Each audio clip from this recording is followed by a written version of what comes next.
ठीक है, lecture continue करते हुए तो बड़ा बड़ा लिख देंगे चीज़ें ताकि समझ में आ जाएंगी। ओके, अभी तक हमने जो सर्किट्स किए थे that were RC circuits. RC circuits क्या होते हैं? एक ऐसे सर्किट जिसके अंदर रेजिस्टर भी लगा हो और कैपेसिटर्स भी लगा हो। तो हमने first of all charging of capacitors देखी थी। कैपेसिटर्स क्या होते हैं? एक डिवाइसेस होते हैं जो अपने अंदर चार्ज स्टोर कर सकते हैं। क्या कर सकते हैं? वो चार्ज स्टोर कर सकते हैं। तो अगर चार्ज स्टोर करते हैं तो उनके पास एक कैपेसिटेंस वैल्यू होती है जो मैक्सिमम जो भी आपने वोल्टेज लगाया उसके अक्रॉस, तो उसके अंदर Q is equals to CV, C into V amount of charge store हो सकता है। और इस चार्ज को हम लेटर स्टेज पे कहीं दूसरे सर्किट्स में लगा सकते हैं। जब एक चार्ज कैपेसिटर को हम किसी दूसरे सर्किट्स में यूज करते हैं तो वो बिहेव करता है लाइक अ बैटरी, ठीक है। और उसके अंदर क्या होता है? डिस्चार्जिंग होती है। फिर जब डिस्चार्जिंग होती है तो चार्ज का जो ऐसे गिरता है, ठीक है, ये ग्राफ बनाया था मैंने। चार्ज फटाफट गिरता है। एक टाइम कांस्टेंट में कितना परसेंट गिर जाएगा? 63, और बचेगा कितना? 37। अच्छा, जब चार्जिंग होती है तब ग्राफ होता है उसका ऐसा, ठीक है, ऐसा अपवर्ड। तो इसके अंदर भी जो चार्जिंग होती है वो एक टाइम कांस्टेंट में 63% चार्जिंग हो जाती है। देखो, चार्ज भी फास्ट होता है, डिस्चार्ज भी फास्ट होता है, ठीक है।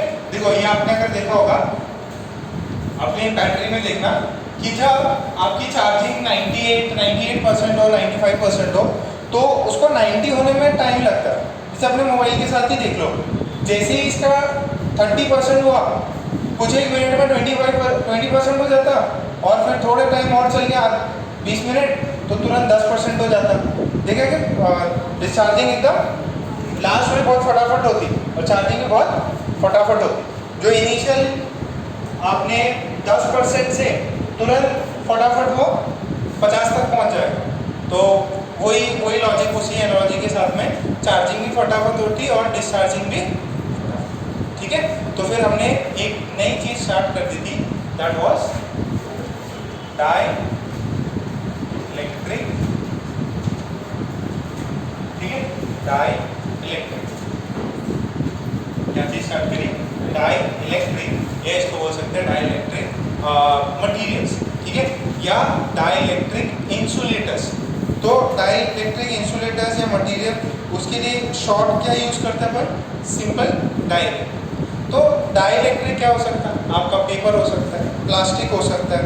अब इसको क्या करना है? पेपर और प्लास्टिक को हमको डालना है एक कैपेसिटर के बीच में। किसके बीच में डालना है? तो कैपेसिटर के बीच में डाला तो उसकी कुछ चीज़ें चेंज होती हैं, वही चीज़ें आपको पढ़नी है और उसी के क्वेश्चन आएंगे, एकदम सिंपल क्वेश्चन है, ठीक है। सो ध्यान से देखना कि अपने पास में एक कैपेसिटर है, ठीक है, इसको अपन ने V वोल्टेज दिया, 0 या V, तो इसका कैपेसिटेंस C है। तो इस पे चार्ज यहाँ पे कितना आता? CV प्लस CV, और यहाँ पे माइनस C। Okay sir. अच्छा, इसके अक्रॉस यहाँ पे positive charge, negative charge, negative. Electric field ऐसा आता है। अच्छा, इलेक्ट्रिक फील्ड की वैल्यू कितनी होती है? Sigma by, what is sigma? Charge by area. Okay, फिर इसके बाद में हमने एक और चीज देखी, ये तो नेट इलेक्ट्रिक फील्ड होगा। फोर्स की भी इक्वेशन बता दी थी क्या? फोर्स बिटवीन द प्लेट्स कितना होता है? Sigma square. कौन बताएगा? हम बताओ। 2 एक्स्ट्रा 1। ओके, सो ये चीज आपको याद रखनी। अच्छा, मैंने है ना, इससे पहले इसके बीच में इलेक्ट्रिक फील्ड रहता है क्या? कितनी कांस्टेंट वैल्यू रहती है? अच्छा, ये इनफाइनाइट होता है, बट अपन इसको मानते हैं छोटे से प्लेस है, तो मतलब ये इनफाइनाइट की तरह ट्रीट कर सकते हैं, ठीक है। आपका हैंड भी फाइनाइट है, but it can act as infinite for an object very near to it, ठीक है। ओके, अब एक याद है, मैंने आपको एक कंडक्टर बताया था। देखो, डाइलेक्ट्रिक इंसुलेटर होता है। क्या होता है? Dielectric insulator. हमने एक कंडक्टर की बात करी, कंडक्टर है, अच्छा, कंडक्टर में हमने बाहर से इलेक्ट्रिक फील्ड लगाई, ये ई एक्सटर्नल। अच्छा, ई इनसाइड कितना होता है कंडक्टर के अंदर? 0। हाँ, तो बढ़ गया। ओके, तो अगर हमने एक कंडक्टर लिया और this is E inside, E inside कितना होता है कंडक्टर के? 0। What is E inside the conductor? 0। क्यों? क्योंकि जैसे ही एक्सटर्नल फील्ड लगाते हो तो उसके अंदर फ्रीली मूवेबल चार्जेस होते हैं, और फ्रीली मूवेबल चार्जेस क्या करते हैं? इंड्यूस इलेक्ट्रिक फील्ड क्रिएट करते हैं। तो यहाँ पे नेट इलेक्ट्रिक फील्ड कितना हो जाता है? 0, बिकॉज यहाँ पे एक ई एक्सटर्नल इस डायरेक्शन में आएगा और एक ई इंड्यूस जो है उससे अपोजिट डायरेक्शन में आएगा। तो ई इंड्यूस क्या करता है? ई एक्सटर्नल को कैंसिल कर देता है। और ये प्रोसेस कब तक होता है? जब तक कैंसिल आउट करके 0 ना हो जाए तब तक ये प्रोसेस चलता है। अच्छा, जब भी आप, ये तो कंडक्टर की बात है, अंदर ई 0 होता है। एक सिंपल सी बात है, जब भी आपने एक इंसुलेटर दैट इज डाइइलेक्ट्रिक, ठीक है, एक डाइइलेक्ट्रिक, नाम ही है डाइइलेक्ट्रिक, डाइइलेक्ट्रिक के अक्रॉस फ्रीली मूवेबल चार्जेस नहीं है। तो जब इस पे एक्सटर्नल इलेक्ट्रिक फील्ड लगती है, जब इस पे एक्सटर्नल इलेक्ट्रिक फील्ड लगती है, ये एक्सटर्नल, तो क्या होता है? ये एक्सटर्नल लगती है तो यहाँ पे कौन से चार्जेस आएंगे? नेगेटिव की पॉजिटिव? इलेक्ट्रिक फील्ड ऐसे जा रही है तो नेगेटिव की पॉजिटिव? नेगेटिव है। तो बेसिकली क्या होता है, इसके एटम्स होते हैं यहाँ नेगेटिव पॉजिटिव, यहाँ पे नेगेटिव पॉजिटिव, यहाँ पे फिर इतना बड़ा मान लो नेगेटिव पॉजिटिव, बस साइन देखना है आपको और ज़्यादा नहीं देखना। तो यहाँ पे भी क्या हो जाएगा? नेगेटिव पॉजिटिव, यहाँ पे मान लो नेगेटिव पॉजिटिव, बीच में भी होगा। अल्टीमेटली क्या है, ये देखो, ये अगल बगल में कौन? नेगेटिव पॉजिटिव, इसके भी बगल में कौन? Negative positive. This is dielectric. Dielectric में जो मॉलिक्यूल्स होते हैं या जो से उसके जो एटम्स होंगी, तो उसके अंदर प्रोटॉन, सॉरी, न्यूक्लियस भी है और इलेक्ट्रॉन क्लाउड भी है। तो जो एक्सटर्नल इलेक्ट्रिक फील्ड डाली तो वो इलेक्ट्रॉन क्लाउड जो है वो तो इधर शिफ्ट हो गया और पॉजिटिव चार्जेस इधर आ गया, क्योंकि इलेक्ट्रिक फील्ड के डायरेक्शन में पॉजिटिव चार्जेस फोर्स एक्सपीरियंस करेंगे। And these are not freely moving, these are not freely moving. तो अपन क्या मान सकते हैं कि ये बीच वाला चार्ज कैंसिल आउट कर सकते हैं, पॉजिटिव नेगेटिव बचेगा इफेक्टिवली यहाँ पे नेगेटिव, क्या था, और यहाँ पे क्या है? पॉजिटिव। बीच वाले अंदर वाले कैंसिल आउट हो सकते हैं, क्यों? एवरेज कैंसिल आउट हो सकता है। ये जो नेगेटिव है, देखो, negative positive negative positive negative positive, मैं बोल रहा हूँ कि जो सरफेस पे इधर इस एंड पे वो सारे नेगेटिव और यहाँ पे सरफेस पे सारे पॉजिटिव, तो सारे पॉजिटिव चार्जेस मैंने इधर मान लिए, सारे नेगेटिव इधर मान लिए। मान लो this is Q due to polarization. What is this? This Q is due to polarization. This Q is also due to polarization. तो ये नेगेटिव है और ये पॉजिटिव है, तो क्या अंदर एक इलेक्ट्रिक फील्ड आएगी क्या? This is due to induced electric field और E due to polarization. E due to polarization. आपने एक E एक्सटर्नल डाली और एक आपने डाली, ये इसकी वजह से यहाँ पे क्या आया? एक ई पोलराइजेशन आया और एक ई एक्सटर्नल आया, तो नेट क्या बचेगा? ई एक्सटर्नल माइनस ई पोलराइजेशन। कॉन्सेप्ट समझ में आ रहा है?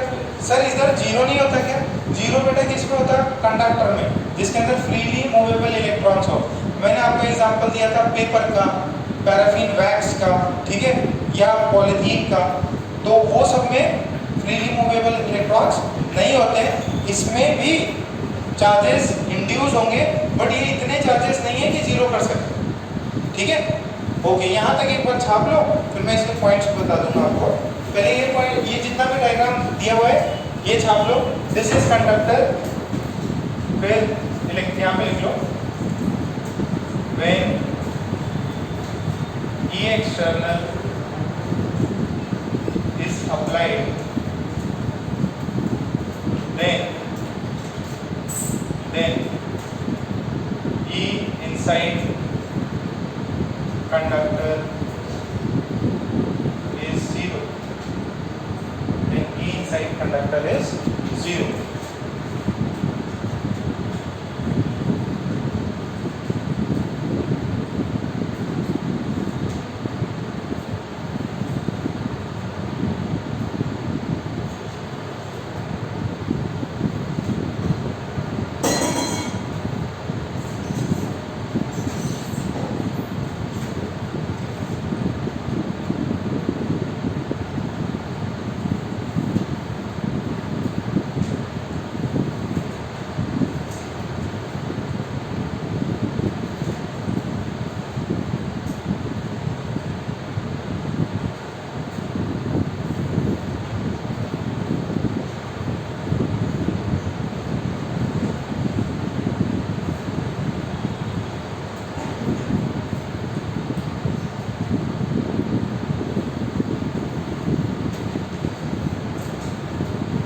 होता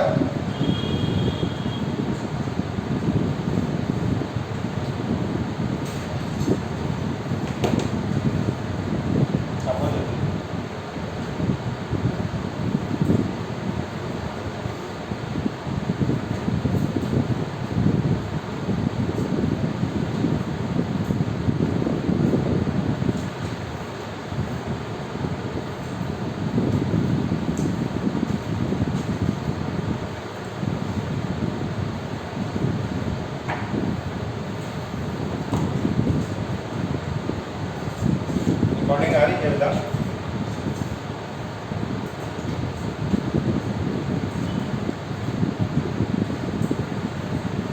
ये कंडक्टर का बात था, ये डाइलेक्ट्रिक का बात था। दिस इज तो दो तीन पॉइंट लिख लो।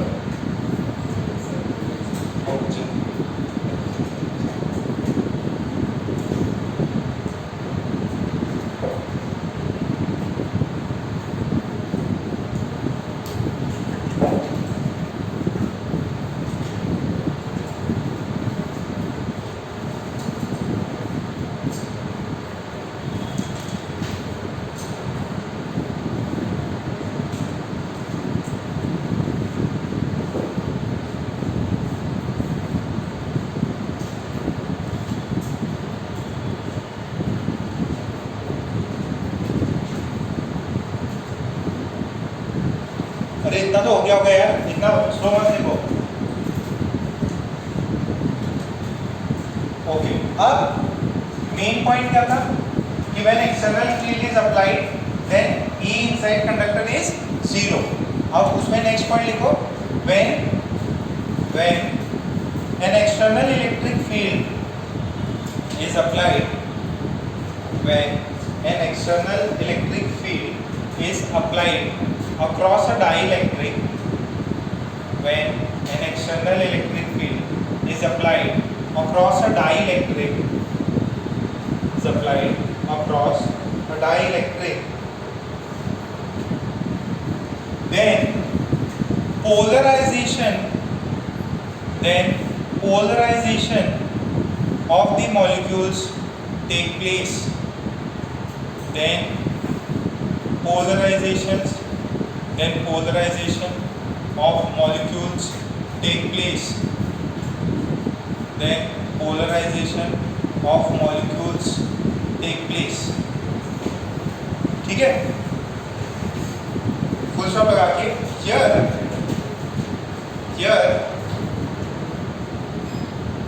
the average charge due to polarization, here the average charge due to polarization, here the average charge due to polarization may be considered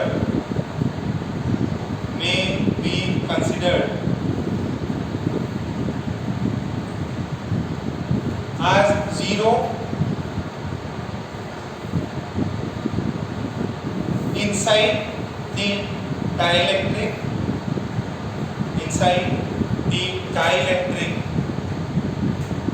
and we will assume charges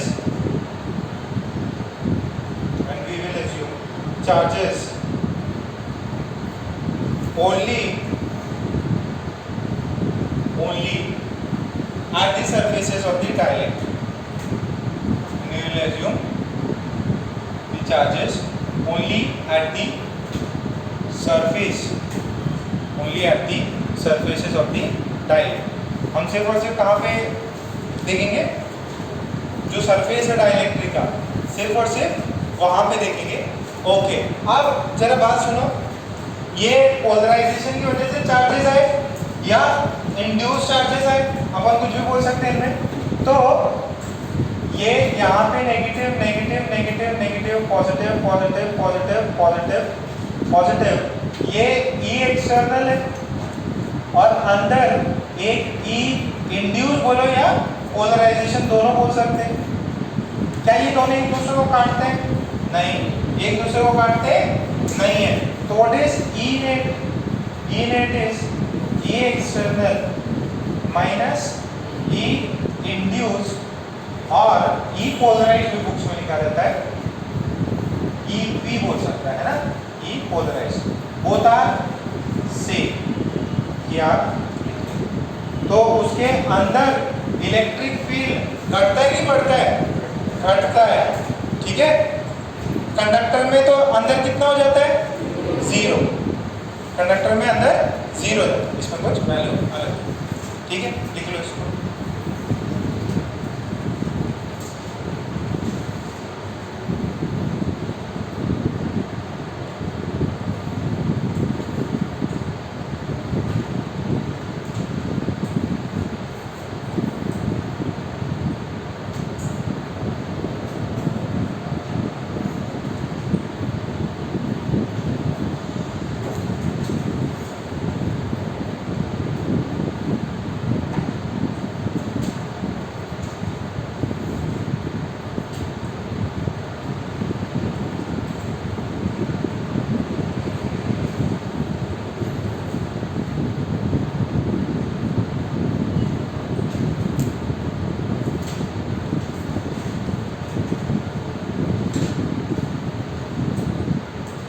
छापा इतना। अब थोड़ी देर में वापस इस पे आएंगे।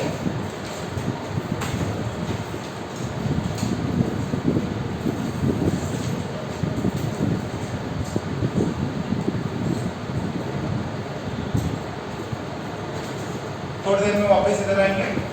अगर कंडक्टर हो तो ई इनसाइड 0 हो जाता, अगर इंसुलेटर या जिसको बोलते हैं डाई इलेक्ट्रिक हो तो अपना कितना हो जाएगा।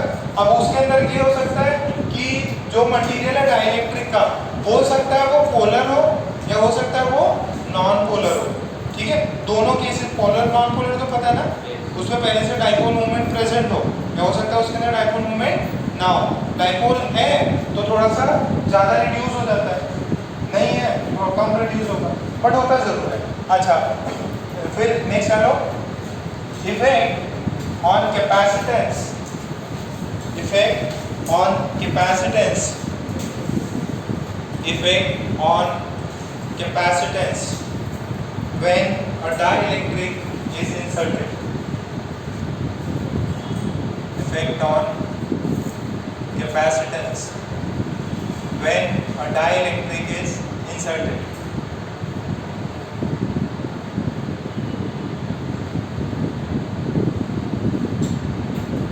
देखो इसका डिस्टेंस है d, एरिया क्रॉस सेक्शन है a, तो इसका कैपेसिटेंस कितना होता था? Eps naught a by e। याद है क्या? पक्का? ओके। जब एक कैपेसिटेंस है और इसके अंदर दिखाई दे रहा है कि ये डाइलेक्ट्रिक फील्ड कर दिया होगा, क्या कर दिया है? डाइलेक्ट्रिक फील्ड कर दिया, ये पूरी तरीके से डाइलेक्ट्रिक फील्ड। कैपेसिटेंस था, खाली स्पेस है ना, उसके अंदर मैंने डाइलेक्ट्रिक डाल दिया, डाई इलेक्ट्रिक ऑफ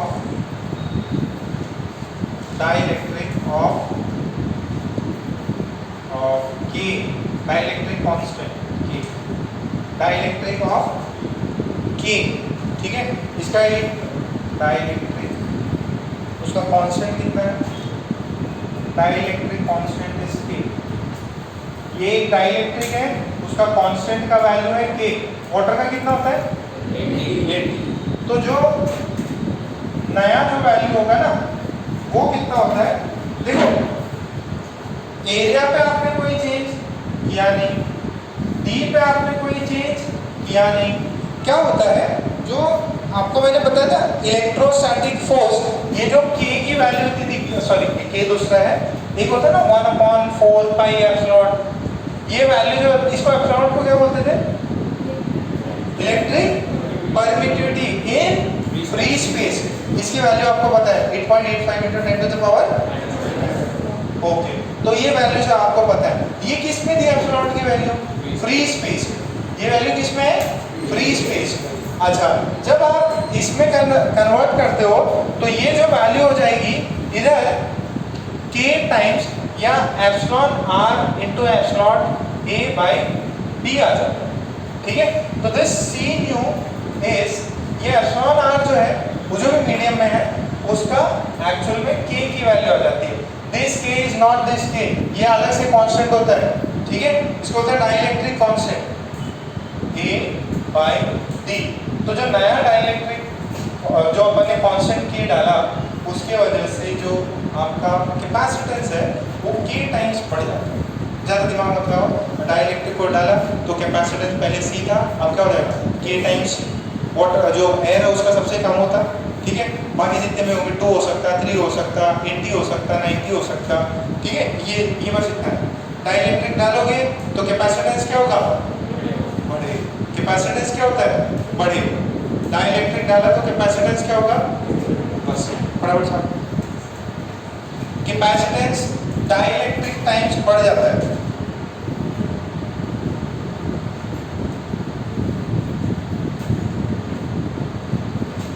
और वैक्यूम एप्सिलॉन आर इज 1 और k इज इक्वल्स टू 1।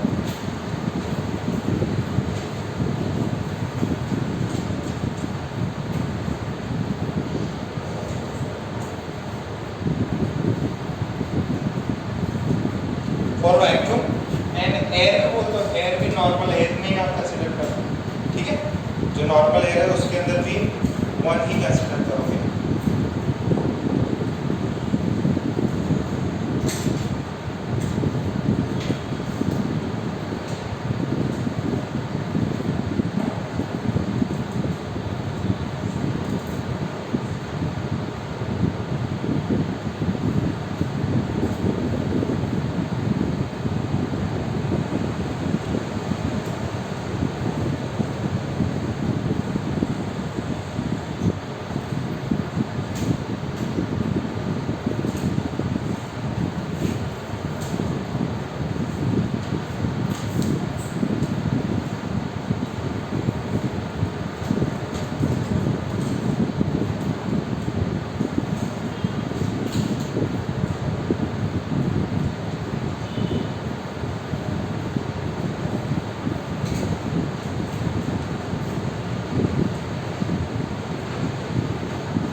वो इतना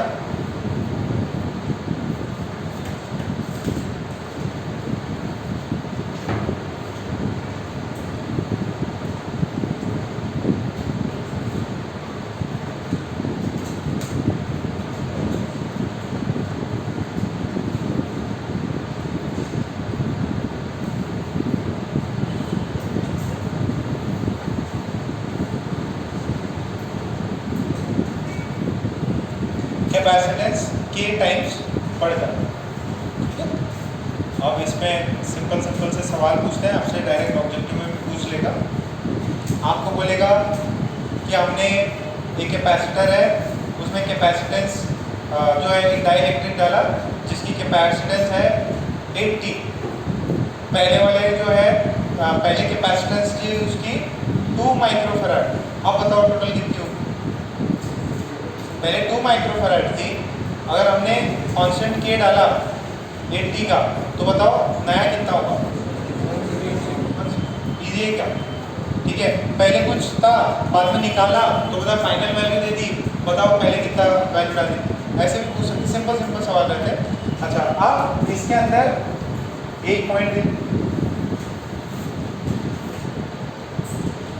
जो इलेक्ट्रिक फील्ड होती है ना, फील्ड अगर आप कैपेसिटर के डालो तो इलेक्ट्रिक फील्ड उसके अंदर रिड्यूस हो जाती है। क्या हो जाती है, इलेक्ट्रिक फील्ड रिड्यूस हो जाती है। कितने टाइम से, कि पहले जो भी इलेक्ट्रिक फील्ड थी उसकी कितने टाइम हो गई, के टाइम्स। इलेक्ट्रिक फील्ड, अभी इलेक्ट्रिक फील्ड की बातें करते हैं।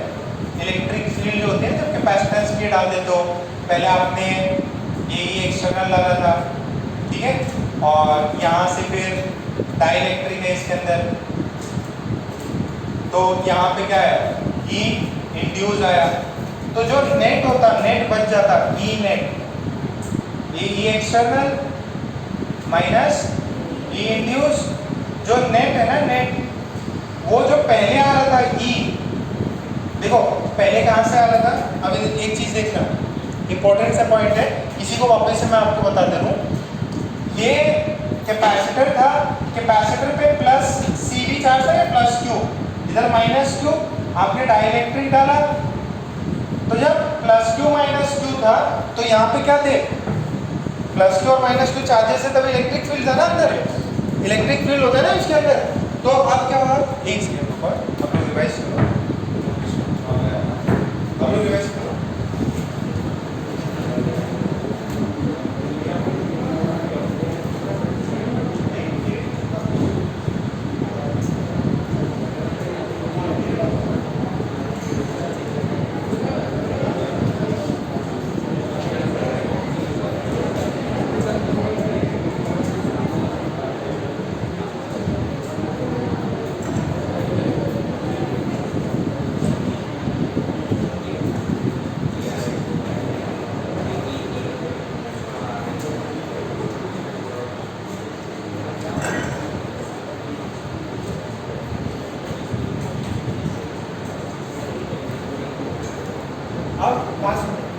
ये जो ई नेट है ना, ई नेट, ये जो आपका ये जो इंड्यूस है ना, because of the charge on the capacitors there was an electric field. कितना था वो electric field, epsilon by sigma by, ठीक है। तो ये जो है आपका जो ई एक्सटर्नल था ना, या चार्जेस की वजह से, उसकी वजह से this was E due two plus Q, और यहाँ पे मान लीजिए क्यू पोलराइज्ड है, माइनस क्यू पोलराइज, और यहाँ पे प्लस क्यू पोलराइज।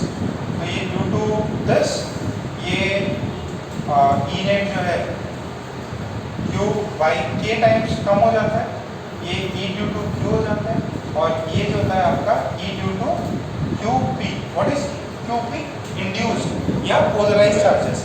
तो ये electric field, net electric field क्या हो जाता है, के टाइम्स कम हो जाता है। के टाइम्स कम हुआ तो जरा बताओ क्यूपी की वजह से इलेक्ट्रिक फील्ड कितना है, क्यूपी की वजह से, क्यूपी की वजह से आया E Q minus E Q by के, समझ में आ रहा है। तो यहाँ से ई ड्यू टू क्यूपी कितना हो जाएगा, 1 माइनस 1 बाई, समझ में आ रहा है पक्का, ये पॉइंट क्लियर है। और क्यू कितना वैल्यू इंड्यूस करता था, अगर इसकी चार्ज डेंसिटी जितनी भी है sigma by epsilon, 1 minus 1 by K. अब इलेक्ट्रिक फील्ड जो है इतनी होती है, ठीक है। This is EQ is sigma bye, ये होती है ना कैपेसिटर के अंदर electric field, net electric field कितनी, सिग्मा बाय एफ। इसको लिख लो, क्या ऑब्जेक्टिव में आता है।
गया इतना? ओके, अब फर्स्ट जो इसके अंदर क्वेश्चन इसमें बनते हैं, पहला हेडिंग डालो।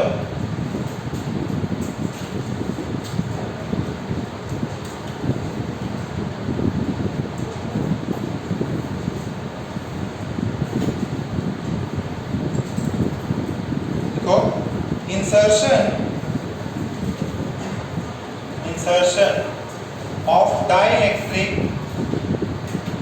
insertion of dielectric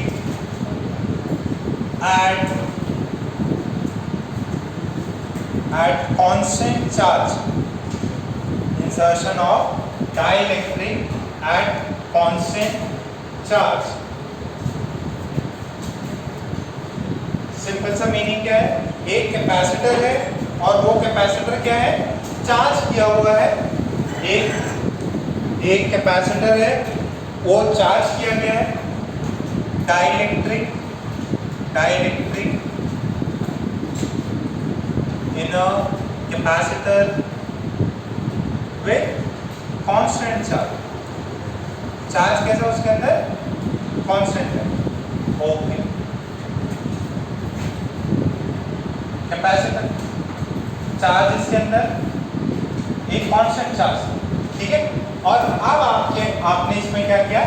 एक कैपेसिटर एक डाइलेक्ट्रिक इसके अंदर इंसर्ट कर दिया, सेम साइज का है ना, नियर अबाउट सेम साइज का ही है,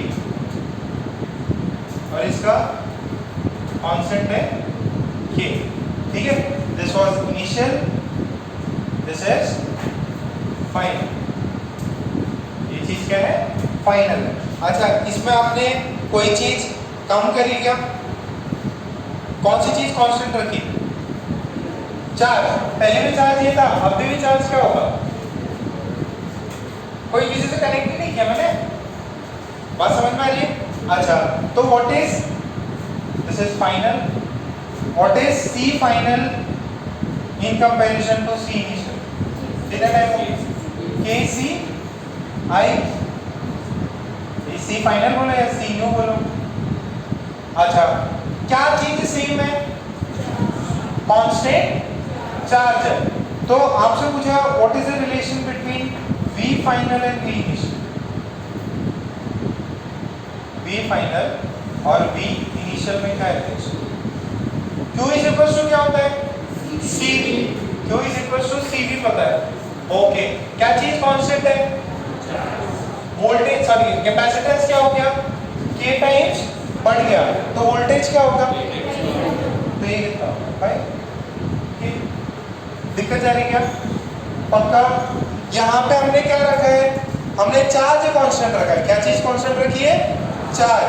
तो Q is equals to CV होता है इफ दिस इज कांस्टेंट। देखो, Q is constant, this is C into V। अगर ये चीज बढ़ गई K टाइम्स, तो ये V क्या होगा? K times 30। कितना समझ में आ रहा है? पक्का? ओके, ये तो सेकंड हो गया। ये बताओ, इलेक्ट्रिक फील्ड और वोल्टेज में कुछ रिलेशन होता था। V is equals to E into D कर दो क्या? कांस्टेंट इलेक्ट्रिक फील्ड है, constant electric field into D is equals to V। ये याद है? अच्छा, इनिशियल तो ये था। अच्छा, V फाइनल आपको पता है व्हाट इज? अगर इनिशियल E I था, तो E फाइनल और E इनिशियल में क्या रिलेशन?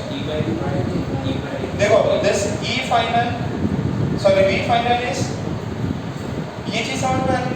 तो अपने को इनके बीच में रिलेशन निकालना है। V initial by V final is, ये समझ में आ रहा है क्या? इनका रेशियो क्या है? कौन बड़ा है, इनिशियल के फाइनल? इनिशियल बड़ा है कि फाइनल? इनिशियल के टाइम्स है, तो ये कितना हो जाएगा? E final is E initial by, अरे समझ में आ रहा है क्या? तो आपको बोलता कांस्टेंट चार्ज में मैंने क्या डाइलेक्ट्रिक डाला, बताओ उसके अंदर वोल्टेज में क्या चेंज है? वोल्टेज K टाइम्स कम हो जाएगा, बोलेगा उसका कैपेसिटेंस कितना टाइम हो? तो K टाइम्स बढ़ गया, ठीक है। और ये बोलेगा इट इंक्रीजेस बाय, वोल्टेज में पूछ सकता है it increases by what factor? Factor देगा k 1/k, कितने फैक्टर्स है 1/k, ठीक है। अच्छा प्रश्न, अरे इतना तो लॉजिक है यार, v घटा तो e भी तो घटना चाहिए, फाइनल का e कम होना चाहिए।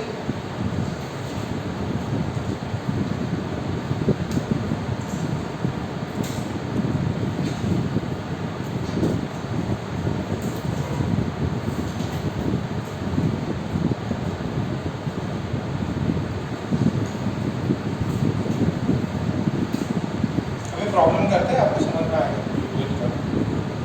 और सबसे ज़्यादा पूछे जाने वाली ये प्रॉब्लम है, पैसेजेस वैसे चीज़ें कंप्लीट हो ही गई हैं।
बात कर रहे हैं क्या?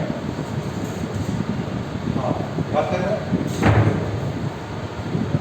ठीक है, ओके। वोल्टेज कैपेसिटेंस हमेशा बढ़ता है k टाइम्स बढ़ता है, फिर वोल्टेज और इलेक्ट्रिक फील्ड ऐसे निकाल लेंगे। अच्छा, आप सुनो मेरी बात, एनर्जी क्या होगा इसका? एनर्जी, पहले एनर्जी स्टोर कितनी थी?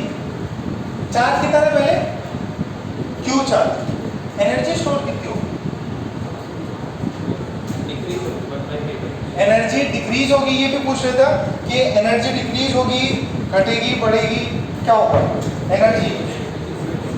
देखो 4 एनर्जी पहले कहाँ थी? पहले कितनी थी? हाफ। नहीं, पहले तो चार्ज है ना, क्यू चार्ज है, तो क्या लिखेंगे? Q² by. अच्छा, अब नया देखो, हाफ फाइनल चार्ज Q²। अच्छा, ये इनिशियल था, फाइनल कितना हो गया? Kc हो जाएगा, तो एनर्जी घटेगी बढ़ी, तो E फाइनल जो है दैट रिड्यूसेस। रेशियो भी पूछ सकता है कितने टाइम हो, वो भी बता देंगे। तो ये पूछेगा अगर अपन ने कांस्टेंट चार्ज पे कैपेसिटर डाला, एनर्जी बढ़ी कि घटी? एनर्जी घटी। क्लियर है? ओके। वोल्टेज हो गया, अब फोर्स बिटवीन प्लेट्स बताना है, ठीक। पहले इसको छापो, पहले इसको छापो।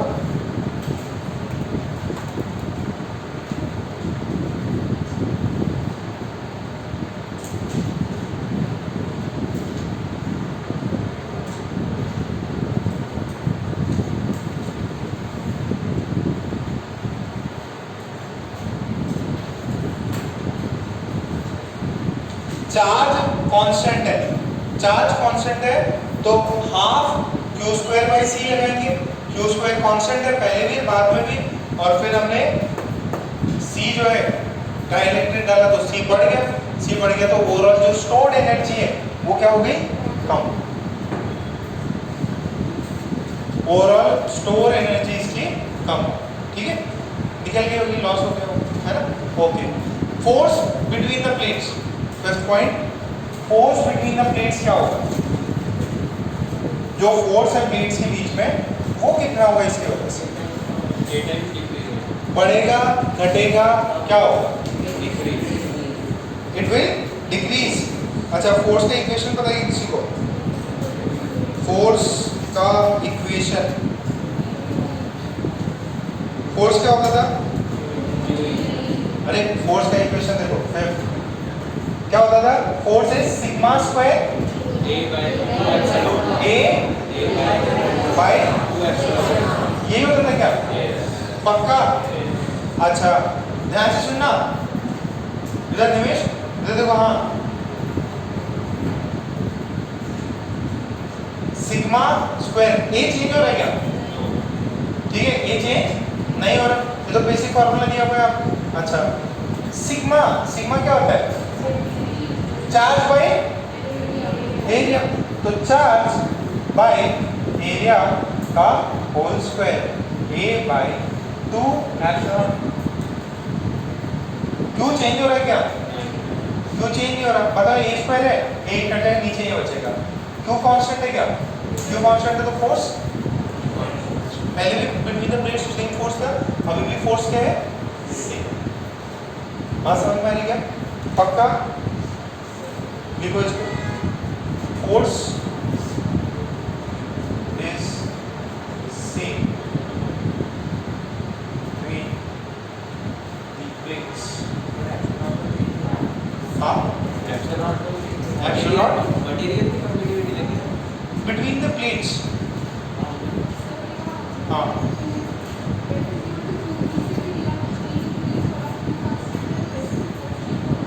फोर्स चेंज होना चाहिए, इलेक्ट्रिक फील्ड चेंज हो गई क्या, इलेक्ट्रिक फील्ड घटी की बढ़ी, तो फोर्स घटना चाहिए बढ़ना चाहिए, कितने टाइप्स, के टाइप्स। अगर अपन इसको क्या कर देते हैं एप्सिलॉन आर से ये वाला जो ये ऐसा कर देते हैं 2 घंटे, ठीक है। सो ये चीज बात तो सही है, तो फोर्स इस केस में तो चेंज हो जाएगा यार, तो लिख लो फोर्स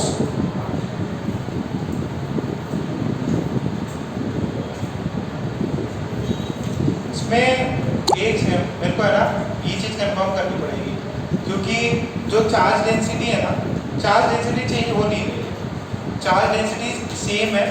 अब बिटवीन दी प्लेट्स बोले मतलब इंडक्टर जो डाइलेक्ट्रिक है उसके बीच में नहीं, इनके बीच में जो फोर्स है इसके और इसके बीच में वो चेंज हुआ है कि नहीं।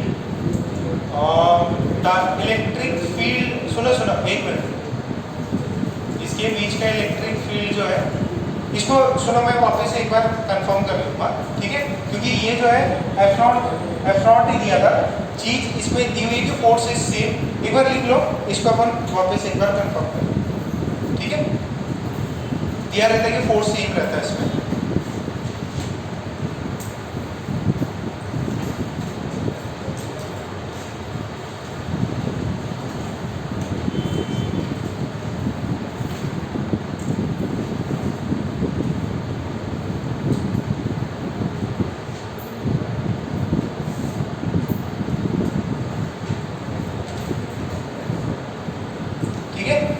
इतना लिखा सबने, ओके। अब ये वाले पार्ट खत्म, वोल्टेज पूछता, कैपेसिटेंस पूछता, फिर एक electric field, energy and finally एक फोर्स की इक्वेशन आपसे पूछ सकता। अब इसका सेकेंड पार्ट आता dielectric in a capacitance with constant voltage. Next heading डाल लीजिए, डाइलेक्ट्रिक इन अ कैपेसिटेंस और in a capacitor with constant voltage, dielectric in a capacitor with constant dielectric in a capacitor with constant voltage, with constant voltage, voltage constant है, voltage constant है मतलब आपने किससे connect कर रखा होगा उसको, एक वोल्टेज सोर्स से कनेक्ट कर रखा होगा, यानी कि एक बैटरी से कनेक्ट कर रखा होगा। तो आपने एक कैपेसिटर को बैटरी से कनेक्ट कर रखा है और बैटरी से कनेक्ट करने की वजह से उसके अक्रॉस वोल्टेज क्या है, सेम है। उसके अक्रॉस क्या चीज सेम है, वोल्टेज। तो आपके पास ये कैपेसिटर, इसके अक्रॉस आपने V वोल्टेज लगाया, ये 0 ये V, तो यहाँ पे V वोल्टेज बरकरार रहेगा, तो इसका C इनिशियल C0 हो जाएगा। फिर अपन ने क्या किया, इसके अंदर डाइलेक्ट्रिक फिल किया, इसके अंदर हमने डाइलेक्ट्रिक फिल कर दिया। ओके, डाइलेक्ट्रिक फिल किया, वोल्टेज चेंज किया क्या, नहीं, वोल्टेज अभी भी एज इट इज सेम है। वोल्टेज यहाँ पे भी V है, यहाँ पे भी 0, कांस्टेंट वोल्टेज रखी, इसकी वजह से बैटरी सेम है, बैटरी एक। अच्छा, कैपेसिटेंस नया कितना होता है, K इंटू C इनिशियल, ये हो गया, तो K final is K into C0। Capacitance बढ़ गया घट गया, बढ़ गया, क्या चीज सेम है, कैपेसिटेंस हमेशा K टाइम्स बढ़ता है। अच्छा, वोल्टेज सेम है। फिर हम लोग चार्ज की बात करेंगे कि चार्ज में क्या हुआ, पहले Q is equal to CV था, तो Q initial was C0 V। अच्छा, Q फाइनल कितना होगा, C final into V, voltage तो सेम है, C फाइनल कितना है, K C0 इंटू V, तो Q फाइनल कितना हो गया, Q final is K times of Q initial. Charge बढ़ा कि घटा, कितने टाइम्स, K टाइम्स बढ़ गया, चार्ज कितने टाइम्स बढ़ गया, K टाइम्स बढ़ गया। अच्छा, चार्ज बढ़ गया, वोल्टेज सेम है, वोल्टेज क्या है, सेम है, वोल्टेज इसका यहाँ पे सेम रखा है आपने। इसके बाद में आप एक बता दो इसका एनर्जी कितना होगा, एनर्जी। अच्छा सुनो, पहले इसके ऊपर चार्ज CV था, अब कितना हो जाएगा, K CV। अच्छा, बैटरी ने कितना चार्ज एक्स्ट्रा दिया, पहले बैटरी ने CV चार्ज कर रखा था, अब कितना हो गया, तो बैटरी के थ्रू एक्स्ट्रा चार्ज कितना फ्लो किया, पहले CV था, अब KCV हो गया। बैटरी ने कैपेसिटर लगने के बाद में कितना एक्स्ट्रा चार्ज दिया, तो इसमें ये लिखो, थर्ड पार्ट में ये क्वेश्चन नॉर्मल पूछता है, what is the charge that has flown through capacitor, through battery, कितना एक्स्ट्रा चार्ज फ्लो किया है, what is the extra charge, what is the extra charge that has flown through the battery।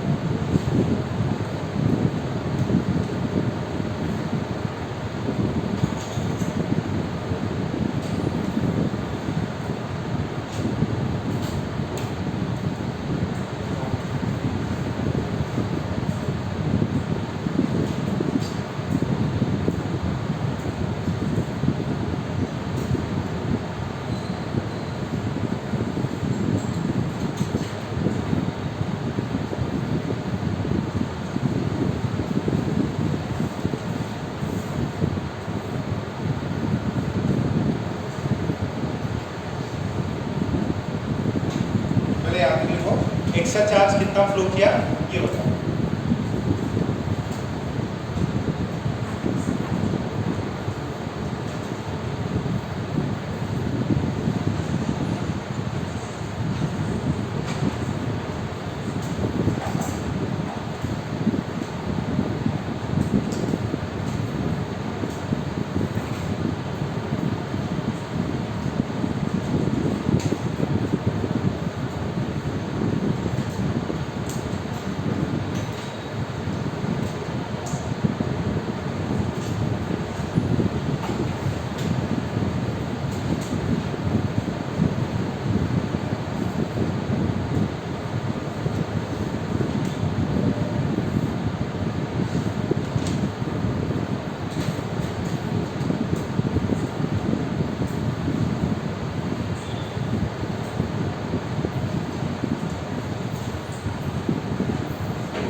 Extra charge कितना किया k -1 into सी, कितना extra charge flow किया, ये तो ध्यान रखना होगा।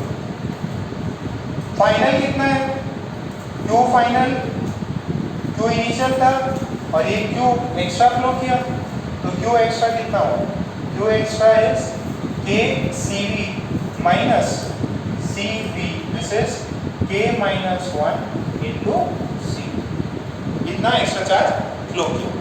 ये बात क्लियर है? अच्छा, एनर्जी पे कमेंट कर, एनर्जी क्या होगी? अब यहाँ पे कौन सा फॉर्मूला यूज करोगे वो बताना पड़ेगा। Half C V square, V constant है, सी कितने टाइम्स बढ़ गया, तो एक्स्ट्रा वो जो भी एनर्जी वो किसने सप्लाई करेगी, बैटरी, ठीक है। तो एनर्जी पे कमेंट करो।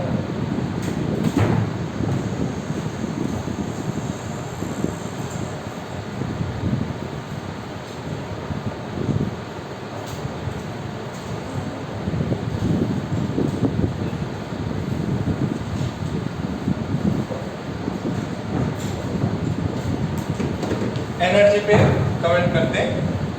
फोर्थ एनर्जी,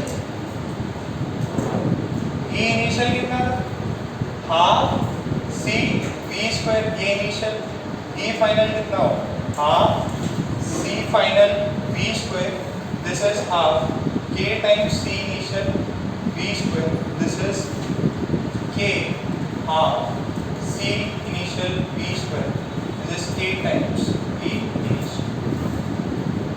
के टाइम्स बढ़ गई, जो स्टोर्ड एनर्जी है वो कितने टाइम्स बढ़ गई, के टाइम्स बढ़ गई।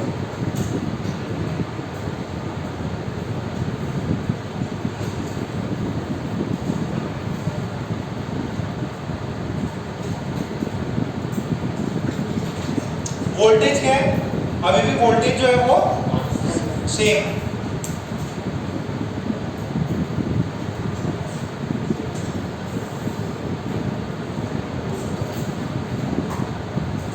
फिर इसका जो फोर्स का दिया जाता है वो देख लेते हैं। ये यहाँ तक हो गया क्या, सबने छापा, बैटरी ने कितना दिया, ये सब भी इंपॉर्टेंट है।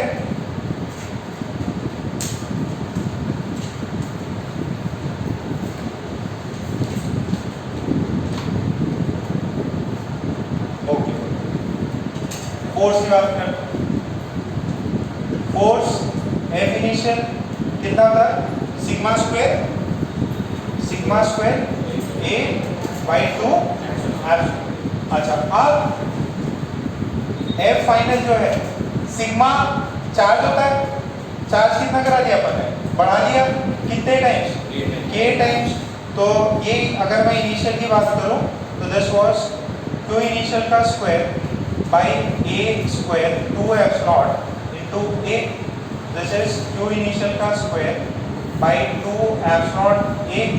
अच्छा, ये कितना है, दिस इज Q फाइनल का whole square by A square A upon 2 epsilon, तो ये वैल्यू कितनी है, this is Q final, this is K times A initial का whole square by 2 epsilon A, this is K square Q initial का square 2 epsilon A। तो K times force क्या है, बढ़ गया, फोर्स क्या है वो बढ़ गया।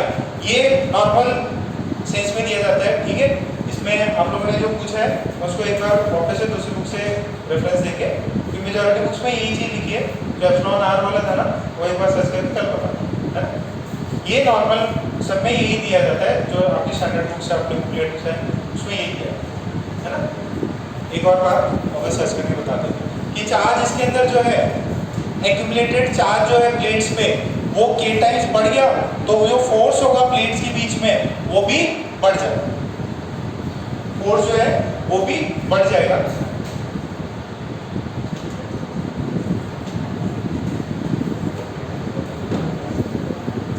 ये वाले बुकलेट लाए हो गया, ओके। मेजर पार्ट यही था।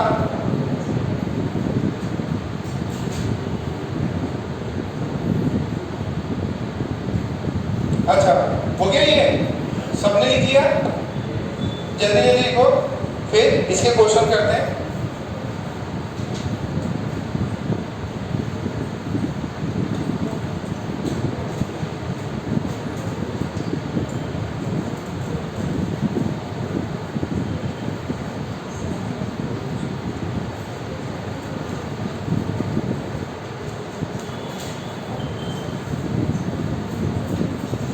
फर्स्ट बात नहीं, इंटेक्स एक्सरसाइज 3 उसका फर्स्ट सवाल खोल लो।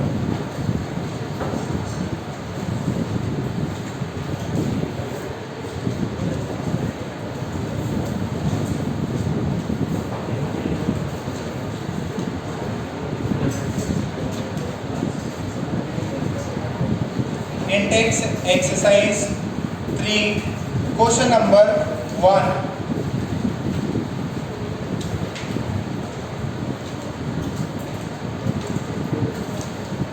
इंटेक्स एक्सरसाइज 3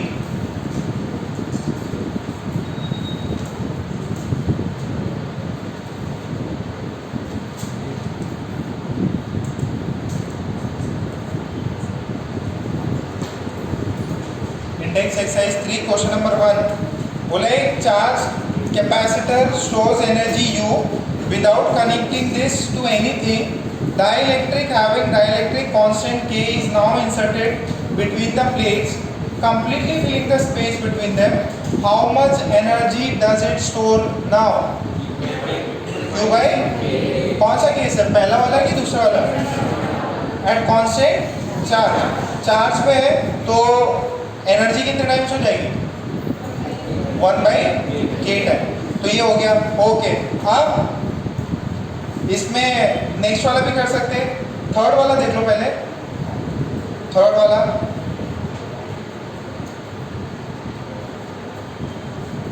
स्टेटमेंट 3-4 लाइन का है बट है बहुत हिंदी।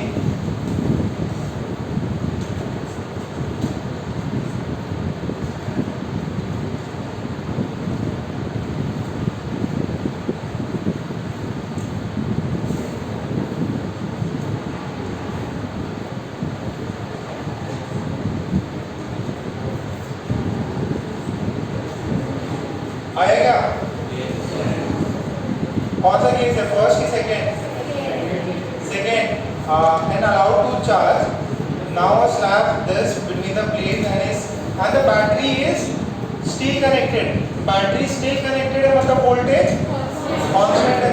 कांस्टेंट वोल्टेज पे डाइलेक्ट्रिक लगाया तो वोल्टेज हैज इंक्रीज। जो देखो वोल्टेज इंक्रीज हो गया है, एनर्जी स्टोर डिक्रीज हो गई है, चार्ज इंक्रीज हो गया है, चार्ज चेंज नहीं हुआ है। क्या चीज होती है? चार्ज क्या होता है? इंक्रीज कितने टाइम्स? ये टाइम्स। तो सी और डी में देखो, क्योंकि वो चार्ज की बातें करते हैं ना वहाँ पे। और वोल्टेज क्या होता है? वोल्टेज मतलब बिना अगर वाला ऑप्शन बनाया, बैटरी लगाई रखी है और बोल रहा वोल्टेज बढ़ जाएगा डिक्रीज हो जाएगा। वोल्टेज तो कांस्टेंट रहेगा। और एनर्जी क्या होती है? k टाइम्स इंक्रीज हो जाती है उसमें डी। अच्छा 7 नंबर देखो, 7 नंबर आराम से सॉल्व करो। पॉइंट समझना जरूरी है। On placing a dielectric slab between the plates of an isolated charge condenser means capacitor. ठीक है, कभी कभार ऐसा हो सकता है क्वेश्चन में बोलेगा कैपेसिटी ऑफ अ कंडेंसर, तो मतलब कैपेसिटेंस ऑफ अ कैपेसिटर। जरा आराम से सॉल्व करो उसको। कैपेसिटी मींस कैपेसिटेंस, कितनी कैपेसिटी है उसको चार्ज होल्ड करने की।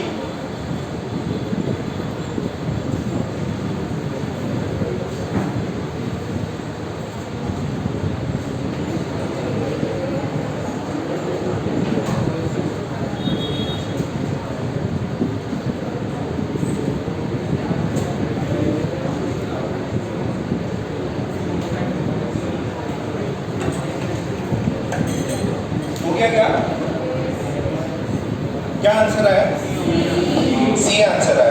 ओके,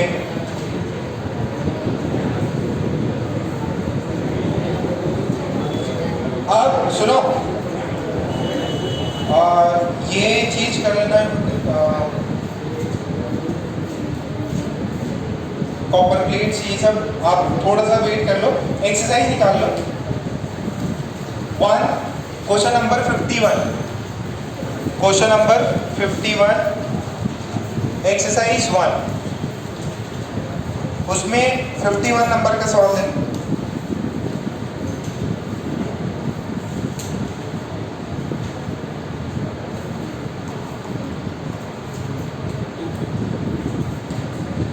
51 केस 1 है केस 2 मला सॉल्व करो कुछ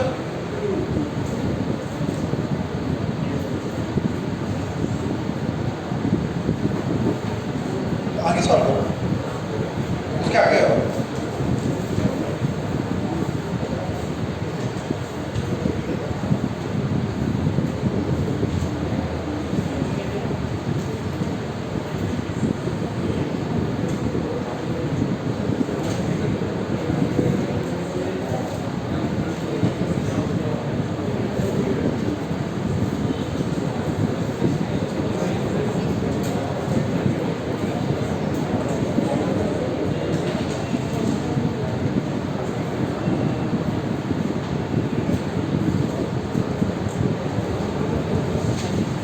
हो गया क्या 51 कितना चार्ज फ्लो किया है अरे बोल रहा है when a charge of this much flows through the battery battery के थ्रू कितना फ्लो किया 120 बैटरी के थ्रू 120 एक्स्ट्रा फ्लो किया पहले कितना था अब 120 एक्स्ट्रा हो गया तो टोटल कितना हुआ पहले 60 था 180 हो गया तो कैपेसिटेंस कितना हुआ होगा 3 टाइम्स T की वैल्यू 352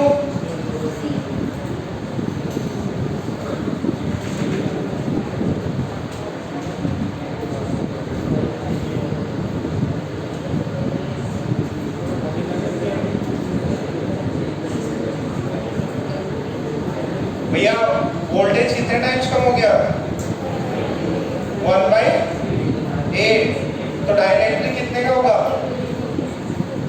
अच्छा 59 देखो 59 स्टेटमेंट फॉर्म में है सारे स्टेटमेंट पढ़ के आंसर करना है आपको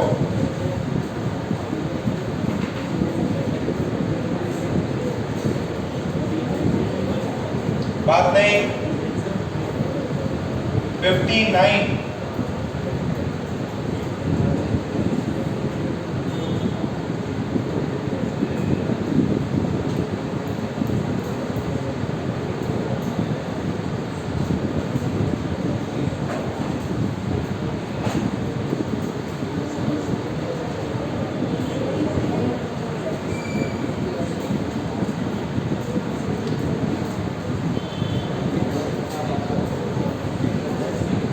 हो गया क्या वो एनर्जी कोई वर्क होता है कि नहीं वर्क होता है वो वर्क किसके कॉस्ट पे होता है बैटरी अरे चार्ज फ्लो किया था ना बैटरी ने वर्क करा है अच्छा उसके बाद 61 देख लो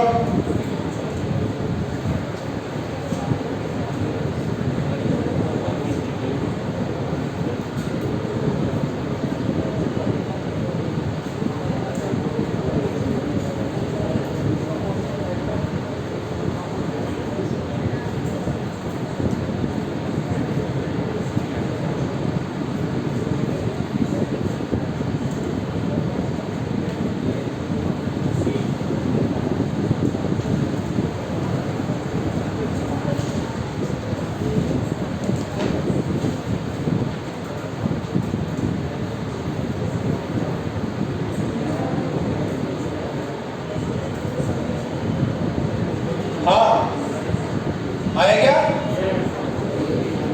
अरे नेक्स्ट वाला 61 निकालो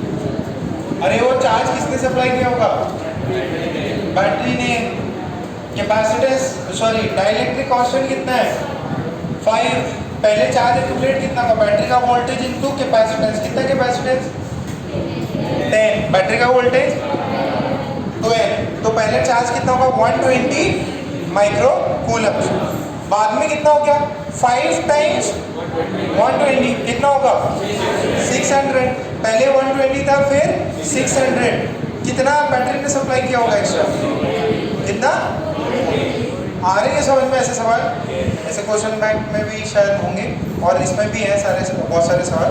नेक्स्ट लिखो कॉम्बिनेशन ऑफ डाइलेक्ट्रिक, नेक्स्ट लिखो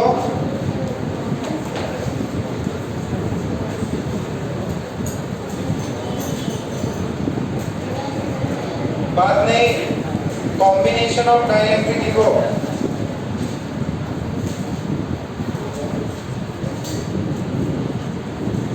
नेक्स्ट कॉम्बिनेशन ऑफ डाइलेक्ट्रिक,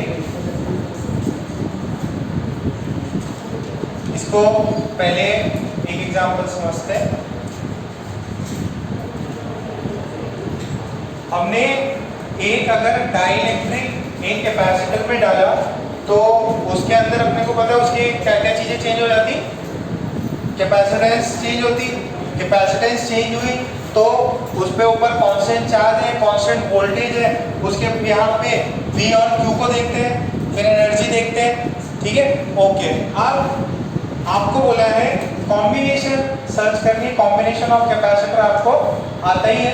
पहले कॉम्बिनेशन जाने से पहले जरा ये चीज देखो, एक कैपेसिटर है और इसके अंदर हमने T थिकनेस, कितनी थिकनेस T थिकनेस का अपन ने एक इसके अंदर डाइलेक्ट्रिक डाल दिया, एक डाइलेक्ट्रिक डाल दिया, इसका कांस्टेंट K है और इसका थिकनेस कितना है T। अपना टोटल जो है D है, कितना है D, और हमने ये डाइलेक्ट्रिक जो है ये पॉजिटिव प्लेट नेगेटिव प्लेट इसे x डिस्टेंस पे डाला, कितना डिस्टेंस x डिस्टेंस, कितने डिस्टेंस पे डाला है, अच्छा तो फिर ये कितना हो जाएगा, ये हो जाएगा टोटल डिस्टेंस D माइनस इन दोनों का हो गया ओके। अच्छा अब इसके अक्रॉस V1 वोल्टेज, इसके अक्रॉस V2, इसके अक्रॉस V3, ठीक है इतना अपन लिखना चाह रहे हैं। अच्छा जो अपने ये जो नेट वोल्टेज होगा वो मान लीजिए V0 हो, नेट वोल्टेज कितना है V0 है। अच्छा अब ये वोल्टेज V0 क्या होगा, उसके बीच में डिस्ट्रीब्यूट हुआ होगा, ये V1 ये V2, तो जो नेट V0 है वो उसकी वैल्यू कितनी होगी V1 V2 एंड V3, इतनी बात समझ में आ रही। अच्छा जो वोल्टेज होता है वो क्या होता है, इलेक्ट्रिक फील्ड इनटू डिस्टेंस होता है ना, V अपन ने देखा था कितना होता है E इनटू D होता है distance, this is distance, constant electric field into distance. तो ये रीजन में इलेक्ट्रिक फील्ड क्या है सिग्मा बाय एप्सिलॉन और डिस्टेंस कितना है x। इस रीजन में ये देखो ये रीजन में इलेक्ट्रिक जो भी अपना इलेक्ट्रिक फील्ड है वो कितने टाइम्स कम हो जाता है k टाइम्स। अगर इसका इलेक्ट्रिक कांस्टेंट k है तो इसकी कितनी वैल्यू हो जाएगी एप्सिलॉन k, डिस्टेंस कितना है d प्लस, अब यहाँ पे तो ऑब्वियस है यहाँ पे कितना हो जाएगा सिग्मा बाय एप्सिलॉन, डिस्टेंस कितना है d minus x minus d, ठीक है। अच्छा अब फिर अपन ने इसको क्या कर दिया ऐड कर दिया, तो V वोल्टेज कितना है, V वोल्टेज आएगा ये देखो इसको ओपन करोगे तो माइनस x है क्या, ये प्लस x है क्या, तो कुछ कॉमन निकाल सकते हैं क्या, सिग्मा बाई एप्सिलॉन कॉमन निकाल लिया, x plus d by k plus b minus x minus b, क्या कट गया तो x कट गया। यानी कि आप डाइलेक्ट्रिक को कहाँ पे रख रहे हो ये मैटर ही नहीं कर रहा, आप x मैटर नहीं कर रहा, आप उसको बगल में रखो या उसको इस साइड में रखो या बीच में रखो या कान पे और पे रखो, इसमें कोई भी फर्क नहीं पड़ता। ओके तो यहाँ से अपने वैल्यू जो है सिग्मा बाई एप्सिलॉन, ये वाली वैल्यू कितनी है, दिस इज t बाय के प्लस डी माइनस डी। क्या आपको ये बात समझ में आ रही है बेटा? ये टी क्या है? Thickness of the dielectric. What is D? Distance, ठीक है। टोटल डिस्टेंस कितना है? ओके, किसका? कैपेसिटर प्लेट्स के बीच में। और ये वापस से ठीक है, और ये क्या है? कांस्टेंट। अच्छा, अगर उसके जगह पे एयर ही होता, जो प्लेट है उसकी जगह पे जो अपन डाइलेक्ट्रिक डाला है उसकी जगह पे एयर ही होता, तो ये के की वैल्यू कितनी होती? 1 और 1, ये टी और टी कैंसिल होकर कितना आ जाता? सिग्मा एप्सिलॉन इनटू टी, जो पहले वाला आना चाहिए था वही था। अच्छा, अब इसके अंदर अगर मैं फुल्ली फिल कर दूं, इफ द डाइलेक्ट्रिक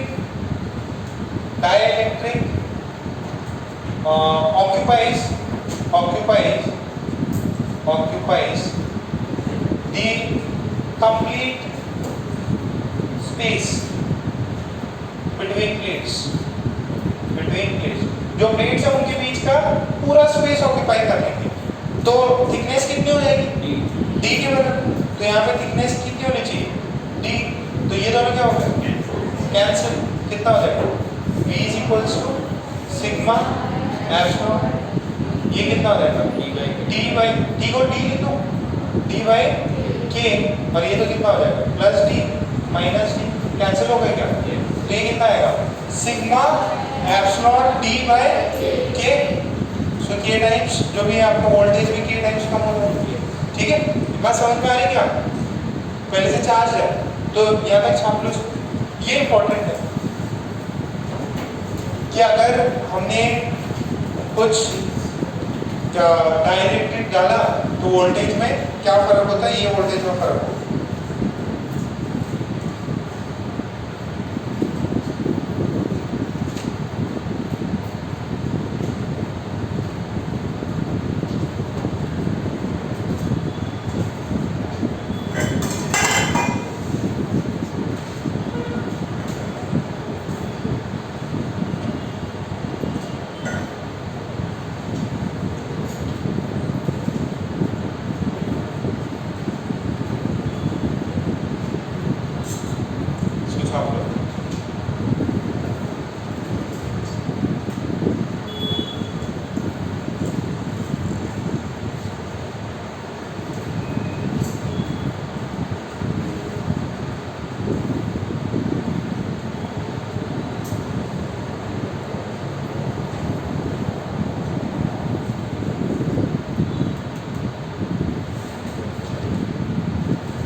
छाप लिया?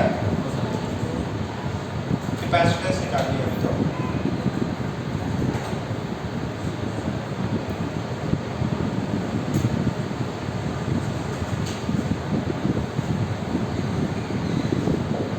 तो ये क्या कट हो गया? फाइनली V कितना? V इज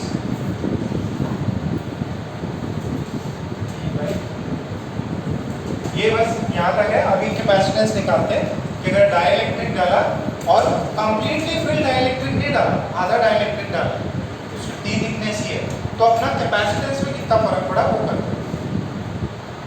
यहाँ तक छाप लिया कि कितने लोग छाप रहे हैं? अभी भी जल्दी छापो।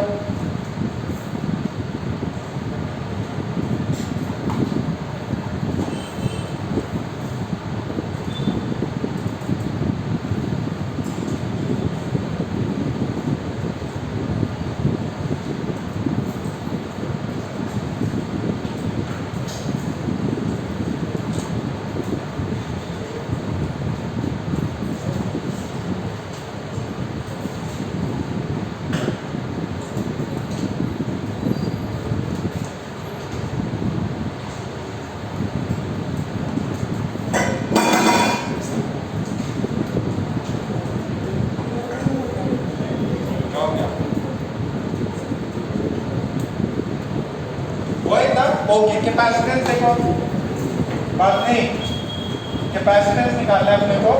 कैपेसिटेंस, वोल्टेज और चार्ज, इनमें कुछ रिलेशन है। क्या रिलेशन है? Q इज इक्वल टू सी। अच्छा, और V देखो, Q इज इक्वल टू सी भी है, तो यहाँ से C की वैल्यू कितनी आ जाएगी? Q by V। अपने को C निकालना है। क्या निकालना है? C निकालना है।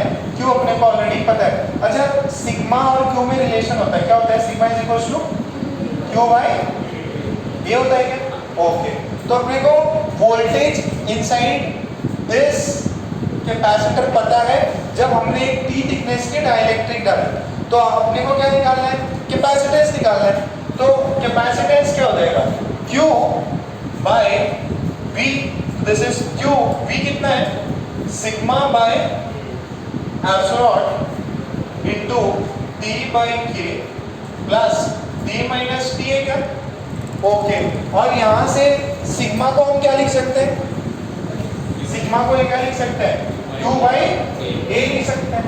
तो यहाँ से हम सिग्मा को लिख देंगे Q बाई A, एक ऊपर ट्रांसफर कर दिया, epsilon T plus K, T minus Q ने Q को मार दिया, this is epsilon T by K plus T minus K। Normal sense में कुछ गड़बड़ नहीं है, ऊपर से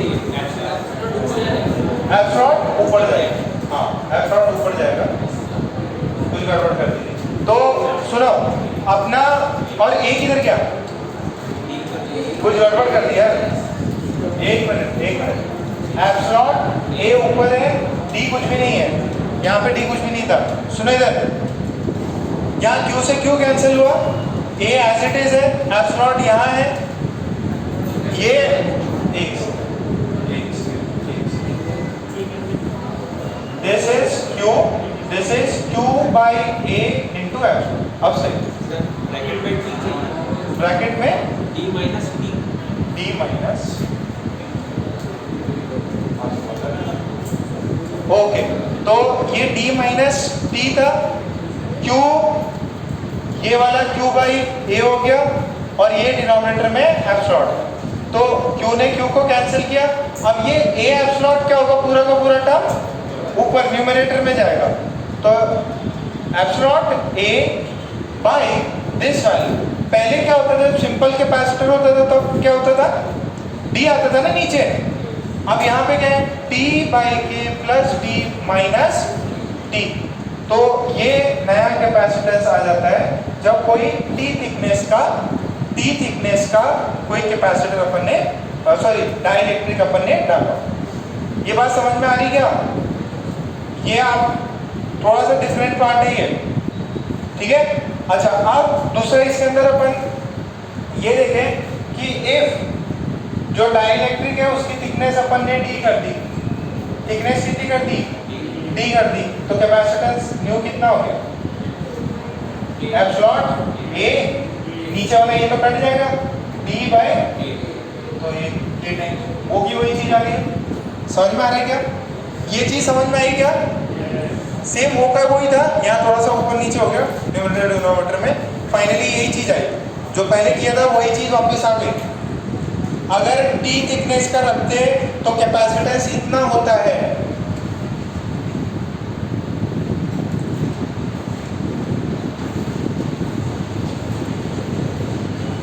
और ये कैपेसिटेंस इंडिपेंडेंट होता है आपने डाइलेक्ट्रिक को कितना आगे पीछे किया है, उससे इंडिपेंडेंट होता है। आप उसको ये एच पे भी रख सकते हैं, वो एच पे भी रख सकते हैं, कोई मैटर नहीं करेगा, एक्स कोई फैक्टर नहीं रहता।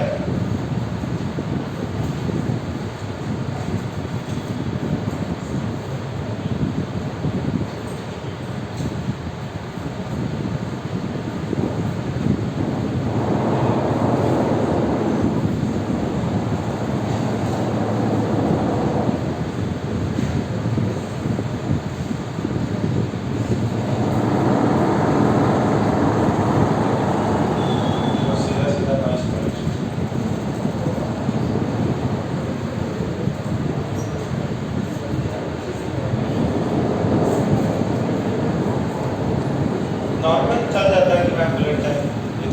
लगाओ इस पर। जनरली पता है बुलेट कैसे लोग चलाते हैं, आयुष जैसे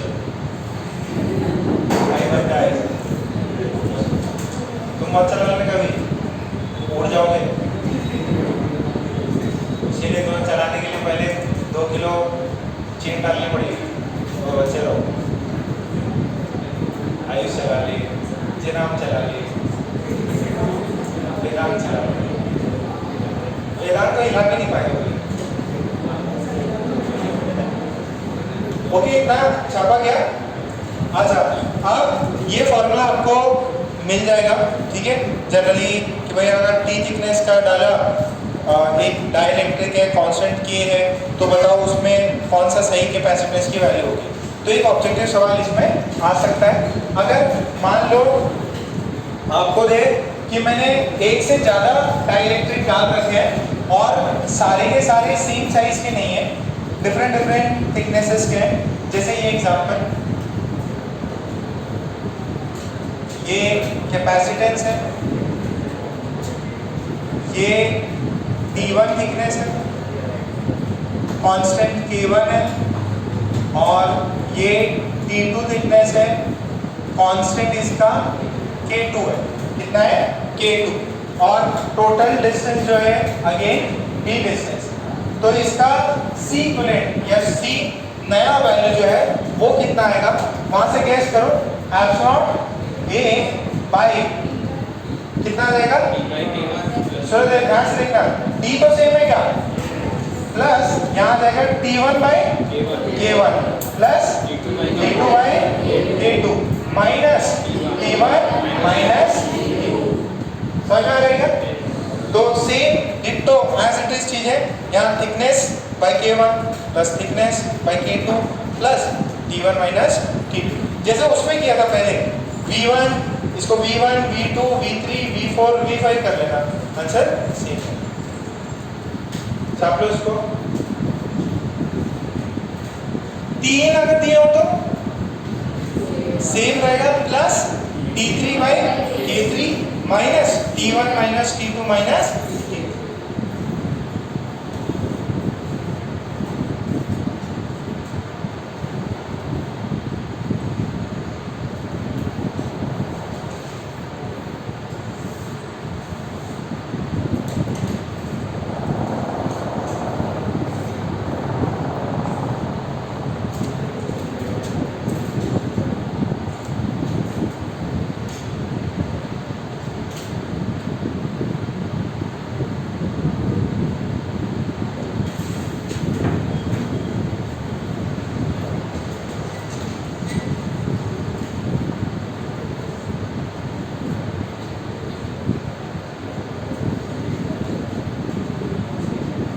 ये छापने सबने।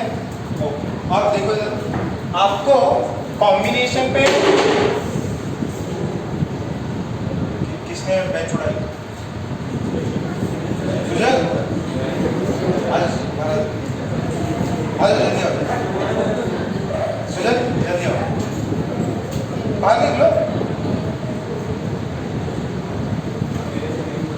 अरे तुम सबसे पहले बच्चे आ जाओ और उधर पीछे चले जाओ, प्रथमेश पीछे।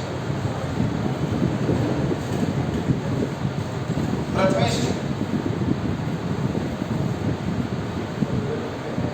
आप पीछे कर लो, ये बेंच तो उठा सकते हैं थोड़ा सा, ठीक है। उस समय क्या दे रहा? वेरी गुड, शाबाश।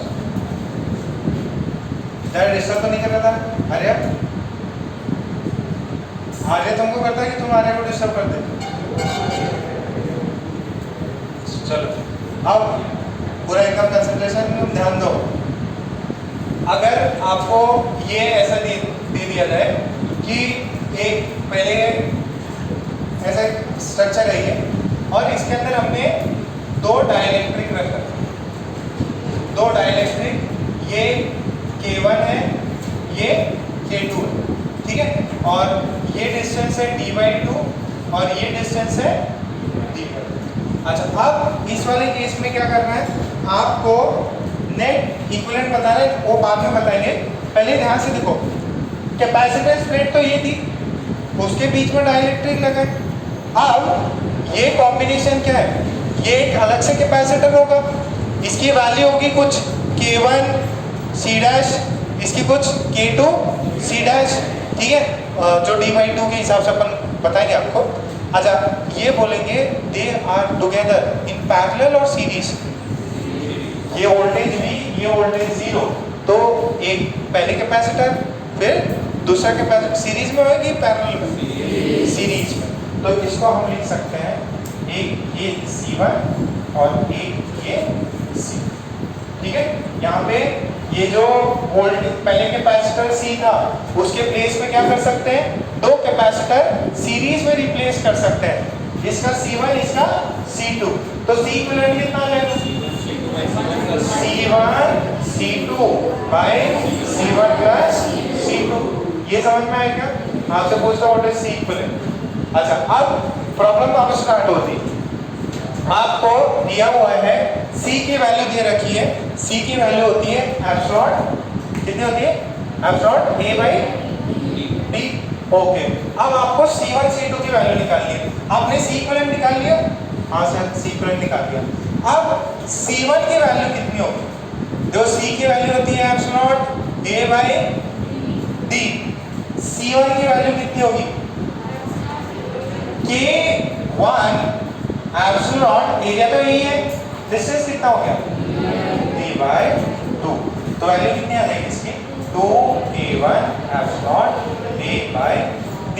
C2 कितना होगा K2 एप्सिलॉन A/D/2, कितना आ जाएगा 2K2 एप्सिलॉन A/D।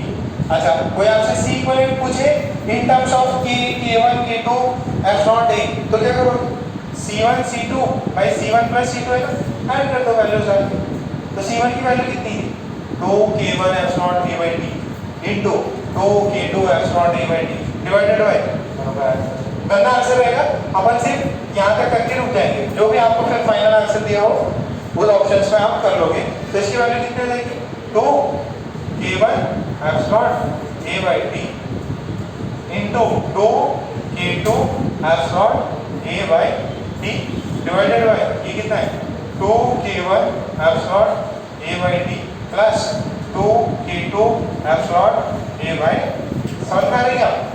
ये उसका C इक्विवेलेंट हुआ, ये उसका क्या हुआ C इक्विवेलेंट हुआ।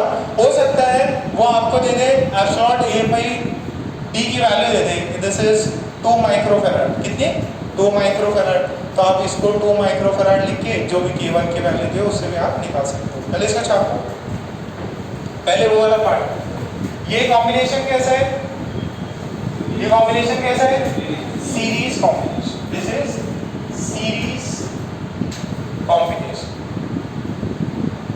ऑफ डाइलेक्ट्रिक, आप C1 C2 में निकाल लो, बाद में जो वैल्यूज दी है वो तो आप डेटा स्टेज पर डाल के निकाल लो। ध्रुवी बात कर रही क्या, आराम से बात ज़्यादा मत करो, तुम्हारे प्लेस चेंज कर देंगे।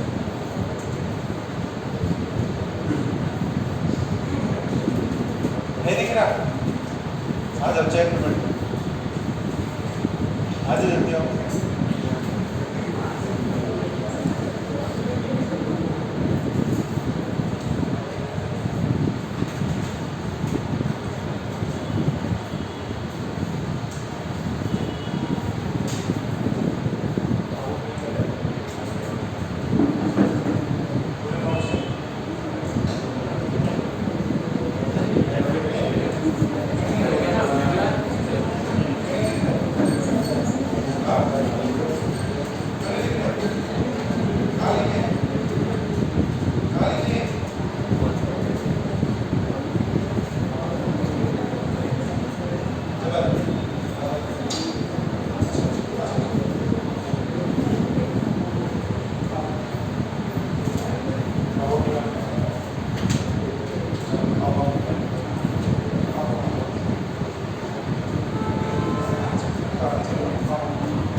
हमारे पूरे नोट्स हैं।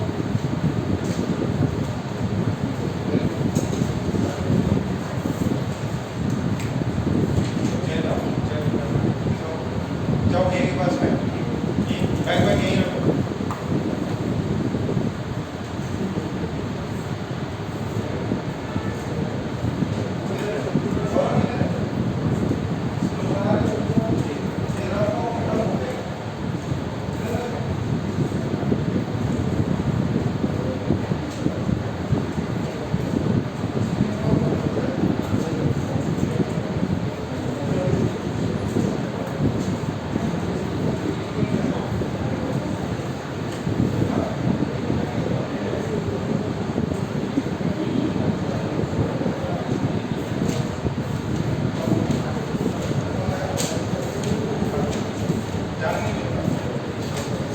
और किसी के नोट्स उन्होंने नोट बना रखे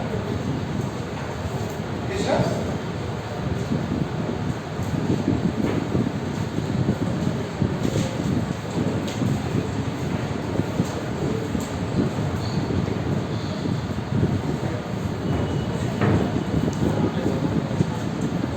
इधर देखो अब देखो भाई नोट्स पूरे ना अब पटके लिखा है वो तो पटके मारता नहीं बड़ा उसको लगे तुम्हें भी लग सकते हैं। तुमने नोट्स बनाए क्या?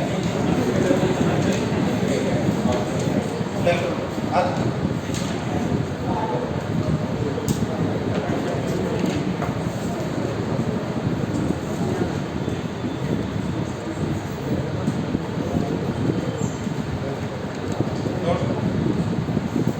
आयुष नोट्स बना रहे? अच्छा अब नेक्स्ट देखो एक और कॉम्बिनेशन। अगर देखो ये फाइनल आंसर तो बात की बात है ना, जब आपको C1 C2 वैल्यू मिल जाए फिर फाइनल आंसर लिखना। अगर मैंने ऐसा बनाया ये ऊपर ये पूरा डाइलेक्ट्रिक है, ठीक है, इसकी वैल्यू K1 है, नीचे डाइलेक्ट्रिक है K2 है, और ये ऐसे कनेक्टेड है, ये V ये 0, ये कैपेसिटर प्लेट है। तो ये बताओ ये कैसा है, सीरीज में कि पैरेलल में? वोल्टेज V इधर, वोल्टेज 0 इधर, वोल्टेज V इधर, वोल्टेज 0 इधर। ठीक है कुछ पर छोटे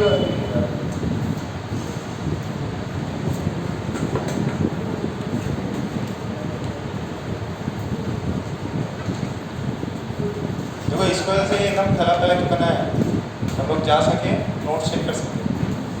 तो उसमें बहुत मजे हो गए थे हम लोग के लिए, आप लोग की जगह भी नहीं, हम लोग के लिए जगह नहीं, पहले दिन ही फंस गए। और बुक कौन नहीं लाया था? और कौन बुक नहीं लाएगा? खत्म हो गए पूरे नोट्स होता है। नहीं पापा को तो कॉल ही करना है, पापा को तो कॉल करना है सर पूरे हैं सर आज नहीं आज ही क्यों? सर वो पीछे था इसलिए नहीं। अरे तो पीछे तो कंप्लेन करो, कुछ बताओ तो उनको। आपने बोला था सर शुरू कल रात में। तो अभी लगाएंगे तुम्हारे लिए, अभी का आज तक पूरा कर दिया था। इनको भी अपन चेंज कर देंगे, थोड़ा सा आगे कर देंगे ना, फिक्स करा के, कोई दिक्कत ना हो। वैसे दिख तो रहा थोड़ा बहुत छोटा, ऑब्वियस है, दूर बैठोगे तो थोड़ा तो छोटा दिखेगा ही।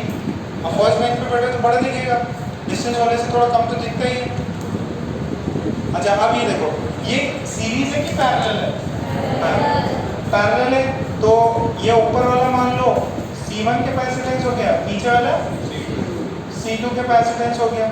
ओके डिस्टेंस कितना है D, area of cross section कितना है A, तो जो C इक्विवेलेंट हो जाएगा वो कितना होगा C1 प्लस C2। अच्छा आप C1 की वैल्यू बताओ, कोई C1 की वैल्यू बताओ।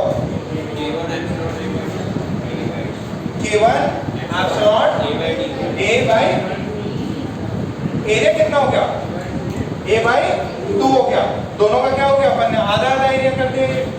ओके तो C1 जो है that is epsilon A/2 by D into K1। C2 कितना है K2 एप्सिलॉन A/2 D, ठीक है, और दोनों को ऐड कर लो आंसर आ जाएगा। अच्छा ये बताओ जरा, ये कैपेसिटेंस है और इसमें हमने K1 K2 और K3 ये यहाँ से है, यहाँ से है, ये B है और ये 0 है। क्या हो जाएगा ये sorry this is K1, K1 किसमें और ये दोनों किसमें, तो यहाँ से अपना C1 सीरीज में आएगा और ऊपर जो आएगा C2 आएगा, नीचे क्या आएगा C3 आएगा और ये ऐसे करेंगे। क्या समझ में आ रही फटाफट सा, इसके कॉम्बिनेशन के भी सवाल आपसे हो जाएंगे।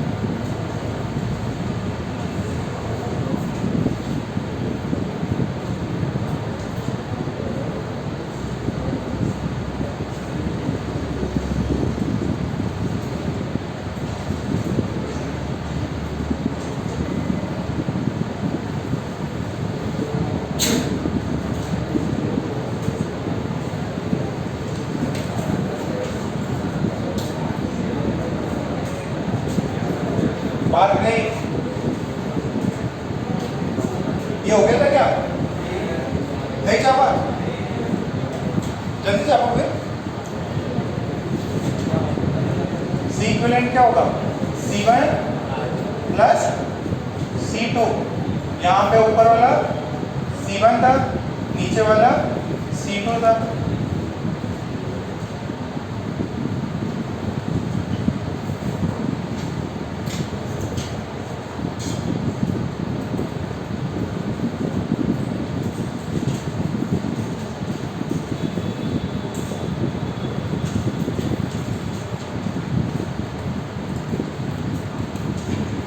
आपको फटाफट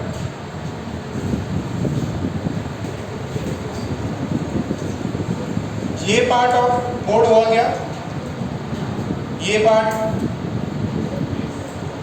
रत्वेश ये लिखा कि नहीं, गौरी अब हो गया। ओके, अब दो तीन इसके सवाल, इसमें आपको ऐसा दे दें कि कैपेसिटेंस है और K1 है, K2 है और ये K3, ये वोल्टेज भी बनाओ जरा। सी इक्विवेलेंट बताओ कितना होगा। अच्छा, इसका सी इक्विवेलेंट तो निकाल सकते हैं ना, ये दोनों किसमें पैरेलल में और ये सीरीज में। ये कैपेसिटर बनाते आ गया, आपसे हो जाएगा।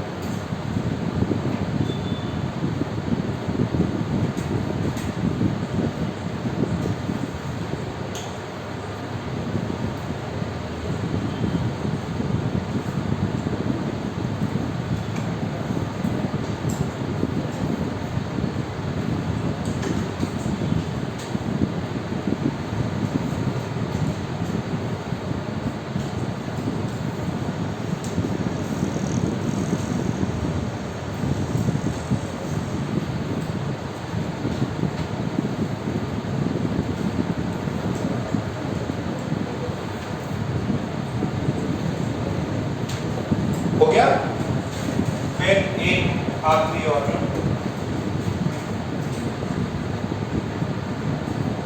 ये गलती हो सकती है आपसे इस वाले में।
बनाए क्या आपने सर्किट बनाए, जल्दी बनाओ। हाँ भाई आर्य इसका सर्किट बताओ। ये K2 और K3 किसमें है? पैरेलल में, सीरीज में? तो K2 और K3 तो सीरीज में हो गए और इनसे K1 क्या है? पैरेलल। तो इसका जो डायग्राम आ जाएगा कैसा आ जाएगा? ऊपर C1, नीचे कौन है? C2 और फिर कौन है? C3। समझ में आई? तो ये दोनों तो किस में हो गए? सीरीज में। और ये सब क्या हो गया? पैरेलल। तो इसका अगर C इक्विवेलेंट, वैसे तो आपको आता ही है, C इक्विवेलेंट इसका क्या कितना हो जाएगा? C1 C2 की टर्म्स में C इक्विवेलेंट इज, ये दोनों सीरीज में तो इनका हो जाएगा C2 C3 upon C2 plus C3 और ये इससे पैरेलल में तो प्लस C1। अब C1 C2 की वैल्यूज आप खुद डाल लेना, अगर उसके अंदर एप्सिलॉन A D D/2 हो, D/3 हो, जैसे भी दिया हो। लास्ट में देखो इसमें दो चीजें बन सकती, या तो आपने ऐसे बनाया हो C1 C3 और ये वाला कैसे बनाया? पैरेलल कर दिया गया। देख लो दो डायग्राम बन सकते हैं इसके। अब आपको बताना है कौन सा सही है। एक ये बन सकता, ठीक है, कॉमन से जुड़ा हुआ, और एक ये बन सकता। लास्ट एक और इसका क्या बन सकता कि C1 C2 और ये पैरेलल में है C3 C4। अब इनमें कौन सा होगा? ये ए ऑप्शन ये सही है या बी ऑप्शन सही?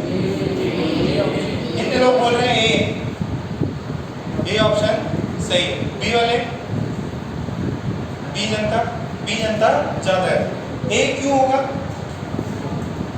कार्तिक? हाँ, अच्छा बी क्यों होगा? ए क्यों नहीं होगा, बी क्यों होगा? हाँ भाई कोई बता सकता है? देखो ध्यान से, ज्यादा दिमाग नहीं है। अरे सुनो, यहाँ वोल्टेज भी है, यहाँ वोल्टेज कितना है? नीचे पे भी है, यहाँ पे भी क्या है? आधा पोर्शन ऊपर ये है, आधा नीचे पोर्शन में ये है। तो K3 के बाद कौन? तो क्या ये दोनों सीरीज में? अच्छा ये K1 K2 भी सीरीज में? हाँ सर, बट इनमें क्या K1 और K3 पैरेलल में है क्या? नहीं है। क्यों नहीं है? देखो आपको पता है कि यहाँ कैपेसिटेंस अलग है, यहाँ कैपेसिटेंस अलग है। अब कैपेसिटेंस अलग है तो वोल्टेज भी जो होगा यहाँ पे V1 हो जाएगा, यहाँ V3 हो जाएगा। और V1 और V3 सेम हो जरूरी नहीं है। क्यों? क्योंकि अगर K1 K3 सेम हुए तब जाके V1 और V3 सेम होंगे। हर एक डाइलेक्ट्रिक के अक्रॉस वोल्टेज होगा, इसके अक्रॉस V1 होगा, नीचे वाले के अक्रॉस V3 होगा। अब ये दोनों सेम हो जरूरी नहीं है, बट V1 V2 और ये V4, V1 और V3 सेम हो ये जरूरी नहीं है, बट V1 प्लस V2 कितना होना है? V3 प्लस V4 कितना होना है? ये फिक्स है। तो this plus this total voltage V, this plus this voltage total voltage V, this is option आ सकता है। ठीक है, तो इसका C इक्विवेलेंट निकाल लोगे। ये दोनों, इसका C इक्विवेलेंट कितना होगा? C1 C2 upon C1 plus C2 plus C3 C4 by plus क्या आ जाएगा? पक्का? ठीक है, अब इसकी वैल्यू जो है आपको दे देगा। डिस्टेंस है ये D/2, ये V/2, ये एरिया है A/2, एरिया है A/2, उसको छाप लो। हो गया? लास्ट एक हेडिंग डाल लो, ब्रेक डाउन वोल्टेज। हो गया टाइम? डेढ़ हो गया। हो गया मतलब चैप्टर कंप्लीट है अपना। एक हेडिंग डाल लो, break down voltage. Break down voltage last part है। Break down voltage and dielectric strength. हाँ मैं समझाऊंगा। अरे जल्दी जाओ, मैथ्स का बता दिया करो। जाओ जाओ जाओ जल्दी जाओ। अरे खाना छूट जाएगा, जाओ जल्दी जाओ। हेडिंग लिखी क्या? And dielectric strength, break down voltage and dielectric strength, break down voltage and dielectric strength. देखो आपने बहुत पहले अपन ने किया था केमिस्ट्री में एक्सपेरिमेंट, जिसके अंदर एक ट्यूब होती थी, बहुत ज़्यादा वोल्टेज लगाते थे अपन, याद है? जिसमें एनोड रेज कैथोड रेज निकली थी। तो उसके अंदर क्या होता है, वो इतना ज़्यादा वोल्टेज हो जाता है कि आपका जो एयर है वो उसका ब्रेक डाउन हो जाता है और वो क्या कंडक्ट करने लग जाता है, इलेक्ट्रिसिटी। जैसे सेम आकाश में भी ये होता है, जब बारिश होती है तो वो इलेक्ट्रिसिटी आपको लगती है ना, एक चार लाइटनिंग हो रही है, तो वही है, वो क्यों होता है, तो बहुत ज़्यादा वोल्टेज। अच्छा, ब्रेक डाउन अगर किसी चीज़ का हो गया मतलब वो डिस्ट्रॉय हो गया। अगर बोले कंडेंसर है या कोई होता है ना, बहुत ज़्यादा वोल्टेज पास हो गया, आपके लाइट फैन सब उड़ गए, होता है ना, तो वही है ब्रेक डाउन वोल्टेज या डाइलेक्ट्रिक स्ट्रेंथ। आपने कोई कैपेसिटेंस डाला, उसके अंदर मैक्सिमम, देखो बात सुनो, Q is equal to CV होता है ना, Q इज इक्वल टू, आ रही है इस बोर्ड में, Q इज इक्वल टू, नहीं यार, ओके। अच्छा बात सुनो, Q is equal to CV होता है क्या? अरे बात सुनो इधर, Q is equal to CV होता है। अच्छा ये कैपेसिटेंस C है, आपने वोल्टेज डाला 1 वोल्ट तो Q चार्ज हो गया, आपने 2 डाला 2Q हो गया, आपने 10 डाला 10Q, 100 डाला 100Q, तो यानी कि वोल्टेज जितना डालते जाओगे उतना चार्ज बढ़ता जाएगा। बट हर एक चीज़ की एक टेंडेंसी है, आप ऐसे नहीं कि यही वाले फ़ोन में आपने, जब आपकी बैटरी की कुछ रेटिंग आती है, मिली एम्पियर्स कितना होता है, 6000 कितना कुछ आता है क्या? हाँ नहीं, जो कैपेसिटी होती है ना कुछ ओके। तो अब सुनो, आपकी बैटरी में भी कैपेसिटी होती कि बहुत ज़्यादा देर तक नहीं चार्ज होल्ड कर सकता, तो वही है, आप वोल्टेज बढ़ाते जाओगे, एक समय ऐसा आ जाएगा कि आपका कैपेसिटर डिस्ट्रॉय हो जाएगा। ठीक है, वही होता है उसका ब्रेकडाउन वोल्टेज। कितने वोल्टेज लेके जाएं ताकि आपका कैपेसिटर ब्रेक कर जाए? तो आप क्या करते हो ना, जैसे जो छोटी चीज़ें हैं उनको बहुत हाई वोल्टेज पे नहीं लगाते, ठीक है, तो अपने को कितने वोल्टेज में इस कैपेसिटर को नहीं लगाना है, बस उतना पूछा है। तो एक स्टेटमेंट लिख लो, the voltage at which the capacitor is destroyed, the voltage at which the capacitor is destroyed is called its breakdown voltage. Is called its breakdown voltage. Is called its breakdown voltage.